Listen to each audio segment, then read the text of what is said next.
ایرانی قیادت کے ساتھ عراقی سربراہ صدام حسین جیسا سلوک کرنے کا پلان اور ایران کو عراق بنانے کی تیاری، یہ وہ خبر ہے جو اس وقت عالمی دنیا کے منظرنامے پر زیر گردش ہے۔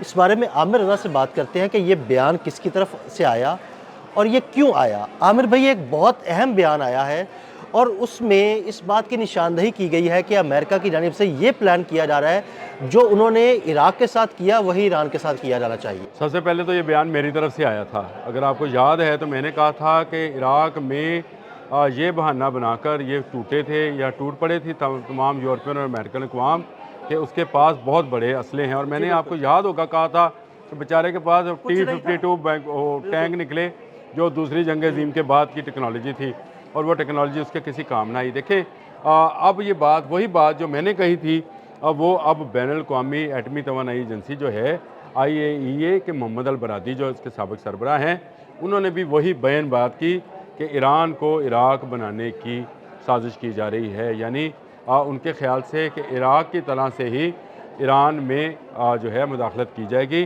جس طرح صدام حسین کو پھانسی دی گئی تھی، اسی طرح ایرانی سپریم کمانڈر کو سزا دی جائے گی، یا وہاں کے جو اسلامی انقلابی کونسل ہے اس کے لوگوں کو سزا دی جائے گی، اور بڑا جو بہانہ بنایا جائے گا ایٹمی نیوکلیئر توانائی کا بنایا۔ بالکل، انہوں نے یہی بہانہ بنایا تھا کہ عراق کے پاس کیمیکل ہتھیار ہیں، اور اس کا بہانہ بنا کر عراق پر چڑھائی کی، اور چڑھائی کرنے کے بعد عراق کو جو ہے نا نیست و نابود کر دیا، صدام حسین کو گرفتار کر لیا، اس کو پھانسی دے دی۔ مجھے لگتا ہے کہ یہ سارا پلان ایران کی طرف شفٹ ہو رہا ہے۔ دیکھیں یہ پلان شفٹ ہونے کا یہ ایگزیکیوٹ ہوگا اور کامیاب ہوگا نہیں ہوگا، اس پر میں ڈیٹیل میں بات کر لیتا ہوں، لیکن آپ نے بالکل ٹھیک نشاندہی کی کہ یہ کہا گیا تھا کہ اس کے پاس کیمیکل ویپنز ہیں جس سے دنیا میں بایولوجیکل وار شروع ہو جائے گی، اور وہ اتنے خطرناک ہیں کہ اس کے ایک جرنل کا نام انہوں نے انٹرنیشنل میڈیا نے کیمیکل علی رکھا ہوا تھا۔ بالکل بالکل، وہ مارا بھی گیا بیچارہ، اور اس کا نام انہوں نے کیمیکل علی، کہ یہ جناب کیمیکلز کا ماہر ہے، اور یہ جو میس ڈسٹرکشن کے میزائلز ہیں بنا رہا ہے، اور جس میں پوری دنیا ڈسٹرائے جو ہے وہ ہو جائے گی۔ اور اسی کا بہانہ بنا کر امریکہ نے یورپین اقوام، جن کی تعداد اس وقت میرا خیال ہے تقریباً 18 سے 20 تھی، ان کو اکٹھا کیا تھا، اور وہ اس پر چر دوڑے تھے۔ عراق کو شکست ہوئی کیونکہ عراق جو تھا کمزور ملک تھا۔ کمزور ملک کیوں تھا؟ عراق کمزور نہیں تھا، عراق دنیا کی 5ویں بڑی فوجی طاقت تھی۔ یہ تھی سے مراد میری یہ ہے کہ اس امریکن حملے سے پہلے ہوا یہ کہ عراق کے صدر صدام حسین نے امریکہ کی پراکسی وار ایران کے ساتھ شروع کی۔ 8 سالہ جنگ میں عراق کا بے پناہ اور بے انتہا نقصان ہوا، جانی بھی، مالی بھی، اور اس کے اسلحے کا بھی۔ یعنی وہ جو طاقت 5ویں نمبر کی طاقت تھی دنیا میں، وہ گرتے گرتے وہ دنیا کے کوئی 30ویں 34ویں نمبر پر چلی گئی، اور وہ بالکل ایسے تھا جیسے ایک نہتا ملک ہے۔ تیل کی دولت سے مالا مال تھا، ایران کی سرحد کے ساتھ تھا۔ امریکہ کے لیے یہ سوٹیبل تھا کہ وہ ایک ایسے ملک میں جو 8 سالہ جنگ میں خالی ہو چکا ہو اس پر قبضہ کر لے۔ اس کے لیے ایک کہانی گھڑی گئی۔ پہلے عراق کو ایران کے خلاف لڑوایا۔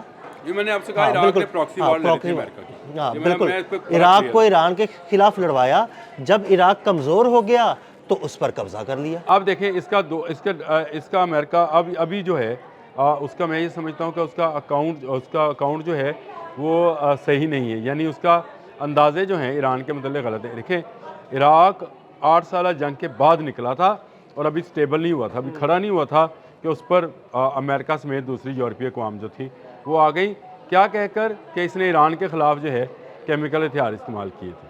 اچھا، وہ کیمیکل ہتھیار اس کے پاس کیسے آئے تھے، کس نے استعمال کرائے تھے، اور کیا اس پر یہ آیا تھا؟ یہی وہ بین الاقوامی ایٹمی توانائی ایجنسی کے سربراہ سابق سربراہ جو ہیں محمد البرادعی، ان کا بھی یہی موقف ہے۔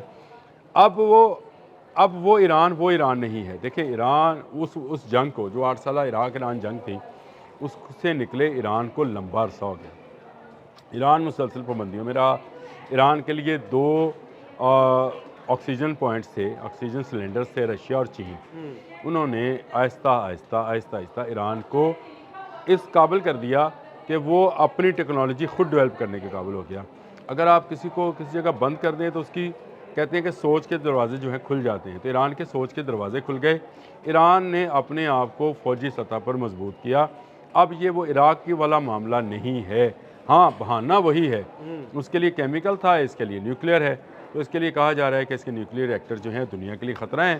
اب فرانس اور جرمنی جو ہے وہ بھی شامل ہو گئے اور انہوں نے یہ کہا ہے کہ ایران کو دہشت گرد ملک قرار دے دیا جائے، یعنی پاسداران اسلام کو دہشت گرد فورس قرار دے دیا جائے. یہ پوری دنیا میں اپنی پراکسیز کے ذریعے بد امنی پھیلا رہے ہیں. تو وہ بہانہ بالکل محمد البرادی کی بات بالکل ٹھیک ہے کہ بہانہ وہ عراق والا ہے، لیکن ڈونلڈ ٹرمپ کو سوچنا چاہیے یہ عراق نہیں ہے. یہ میں نے پچھلے ولاگ میں جو عراق والا کیا تھا اس میں نے یہ بات کی تھی، یہ ایران نہ وینزویلا ہے نہ یہ عراق ہے، یہ ایران ہے. اور ایران کو جاننے کے لیے اس کی تاریخ کو جاننا بڑا ضروری ہے. اور میرا خیال ہے لوگ ہیں، بہت جنگجو لوگ. میرا خیال ہے یہ ہے کہ یہ قوم کبھی غلام رہی نہیں ہاں ہے، جی بالکل. اور یہ قوم کبھی جو ہے کسی ایک موقع پر جو ہے وہ اگر اسٹرکٹ ہو جاتی ہے تو پھر اس کے بعد وہ اس پر سے ہٹتی نہیں ہے. ایسے ہی ہے. تو یہ ایک ایسی بات ہے جو میں یہ سمجھتا ہوں کہ امریکہ کے سوچنے کی ہے. امریکہ میرا خیال ہے اگر یہ اندازہ کر رہا ہے کہ یہ جنگ عراق والی جنگ ہوگی تو یہ غلط اندازہ ہے. دیکھیں عراق امریکہ کا اتحادی رہا تھا، رشیا سے دور تھا، چین سے دور تھا. اس زمانے میں جب 8 سالہ جنگ تھی، ایک طرف امریکن اسلحہ چل رہا تھا، ایک طرف رشین اسلحہ تھا، اور رشین اسلحہ ایران کے پاس تھا. ٹیکنالوجی وہاں ٹرانسفر ہو رہی تھی. لیکن عراق کے پر جب امریکہ اور یورپین چڑھ دوڑے تو نہ اس کے پاس رشین سلنڈر موجود تھا نہ چائنیز سلنڈر موجود تھا. تو اسی لیے وہ بیچارے صدام حسین صاحب جو تھے وہ زمین میں بنکر میں چھپے ہوئے تھے، جہاں سے نکال کر ان کو عید الاضحیٰ والے دن، یعنی اس دن جب لوگ سنت ابراہیمی کی قربانی کر رہے تھے، اس دن اس کو سزائے موت دی تھی. یاد رکھنا چاہیے امریکہ کیا کیا کرتا رہا ہے اس دنیا کے ساتھ. تو یہ یاد رکھیں، یہ ایران ہے، یہ عراق نہیں ہے. یہ ایران ہے، یہ وینزویلا نہیں ہے. یہاں پر صدارتی محل میں صدر سویا ہوا نہیں ہے، جاگ رہا ہے. تو اس نے ترکی کے ذریعے پیغام دیا ہے کہ نہ ہم ایٹمی اپنی نیوکلیئر پاور کو رول بیک کریں گے، نہ اپنے میزائل پروگرام کو رول بیک کریں گے. تو یہ میں یہ سمجھتا ہوں کہ خام خیالی ہے امریکہ کی کہ اس کو عراق سمجھ لیا جائے. ہاں اگر محمد البرادی یہ بات کہہ رہے ہیں تو وہ ایک تجربے کی بنیاد پر بات کہہ رہے ہیں، کیونکہ اسی طرح کے الزامات، جس طرح کے الزامات صدام حسین پر لگائے گئے تھے، اسی طرح کے الزامات اس وقت یورپین اور امریکنز جو ہیں چین پر ایران پر لگا رہے ہیں. لیکن یاد رکھیں اب وہ یورپین یونین نہیں ہے، ٹوٹ چکی ہے. آج برطانیہ جو اس یورپ کا ایک بڑا ملک ہے وہ چین بیٹھا ہے. اس کا مطلب یہ ہے کہ امریکہ جو ہے وہ یہ بات بھول جائے کہ اس کو اتنی بڑی فورس ملے گی، اتنے زیادہ ممالک ملیں گے کہ وہ چڑھ دوڑے گا ایران کے اوپر. سب سے پہلے اس کو اگر ریزنٹمنٹ ملے گی تو میں یہ سمجھتا ہوں نیٹو میں سے ملے گی، کیونکہ نیٹو کا رکن ملک جو ہے ترکی وہ اس سے انکار کرے گا. اور یہ انکار جو ہے یہ امریکہ کے لیے میرا خیال ہے زیادہ سخت ہوگا. پہلے ہی مڈل ایسٹ میں جو اس کو سبکی کا سامنا کرنا پڑا کہ انہوں نے اپنی جو ہے تمام اڈے جو ہیں ایران کے خلاف استعمال کرنے پر بندی عائد کر دی. ان سارے تناظر میں دیکھیں تو مجھے لگتا ہے کہ شاید مس کیلکولیٹ کر رہا ہے ڈونلڈ ٹرمپ کہیں نہ کہیں. وہ ایران کو عراق کے ساتھ مکس کر رہا ہے. ایران وہ 8 سالہ جنگ والا ایران نہیں ہے. ایران نے اس کے بعد بے پناہ پابندیوں کے ساتھ ساتھ بے پناہ تعلقات میں بحال کیا ہے.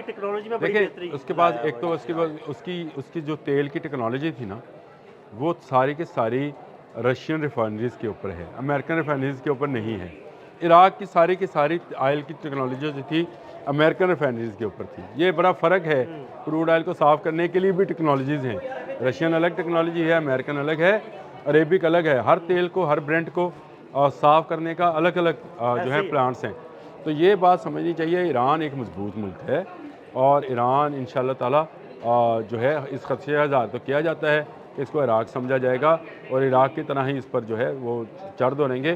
میرا خیال ہے یہ اتنا آسان نہیں ہے. بھرپور مزاحمت کا سامنا کرنا پڑے گا اور ایک بڑی جنگ جو ہے خطے میں ہو سکتی ہے. اب وہ ٹینکوں والی جنگ ہے بھی نہیں. اب جنگ وہاں سے نکل کر میزائلز تک چلی گئی ہے اور میزائل ٹیکنالوجی جو ہے وہ SBM تک چلی گئی، MBS تک چلی گئی اور IBM تک چلی گئی. جس کا مطلب یہ ہے کہ یہ ٹیکنالوجی جو ہے آئے روز ایران حاصل کرتا جا رہا ہے. یہ ایک خوشائند بات ہے کہ ایران کو اپنے دفاع کا خیال تھا عراق جنگ کے بعد بھی. اگر نہ ہوتا تو ایران آج ایک ایسی قوت نہ ہوتی جس کو دنیا کے 200 سے زائد ممالک میں 19واں نمبر حاصل ہے تمام پابندیوں کے باوجود۔